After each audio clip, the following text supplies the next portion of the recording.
শহীদ তাজউদ্দিন আহমেদের ছেলে এবং সাবেক স্বরাষ্ট্র প্রতিমন্ত্রী সোহেল তাজেদ বাগদানকে নিয়ে সামাজিক যোগাযোগ মাধ্যমে চলছে ব্যাপক আলোচনা। বলা হচ্ছে ৫৫ বছর বয়সী সোহেল তাজ ৭টি বিয়ে করেছেন। বিষয়টি নিয়ে আলোচনা শুরু হয় গত ২৯ ডিসেম্বর থেকে। ওই দিন সোহেল তাজ তার ইন্সপায়ার ফিটনেস সেন্টারে হাস্যোজ্জ্বল ভঙ্গিতে হাঁটু গেড়ে বসে শাহনাজ পারভীন শিমুর হাতে আংটি পরিয়ে বাগদান সম্পন্ন করেন, যা সামাজিক যোগাযোগ মাধ্যমে ভাইরাল হয়। অনেকেই বলতে থাকেন এটি সোহেল তাজের ৭ম বিয়ে। এ নিয়ে বৃহস্পতিবার রাতে সামাজিক যোগাযোগ মাধ্যমে ফেসবুকে একটি পোস্ট দিয়েছেন তাজপুত্র। তার ফেসবুক পোস্টটি হুবহু তুলে ধরা হলো। আপনারা অনেকে প্রশ্ন করেছেন আমার ব্যক্তিগত জীবন সম্পর্কে। আমি কিছুই বলবো না, তার কারণ এটা আমার ব্যক্তিগতই বিষয়।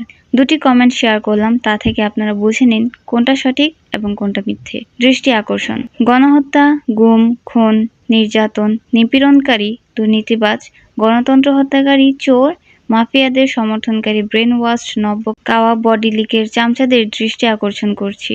আওয়ামী লীগের ব্রেন ওয়াশড নষ্ট পচা নীতি, আদর্শ বিচ্যুত লুটেরা, খুনি, হত্যা, গুম, নির্যাতনকারীদের সমর্থক সকলকেই বলবো অনতিবিলম্বে আমার এই ফেসবুক পেজটি আনফলো করতে। আর অনুরোধ থাকবে নিজের বিবেককে জাগিয়ে আত্মোপলব্ধি ও আত্মসমালোচনা করে অনুশোচনা করার।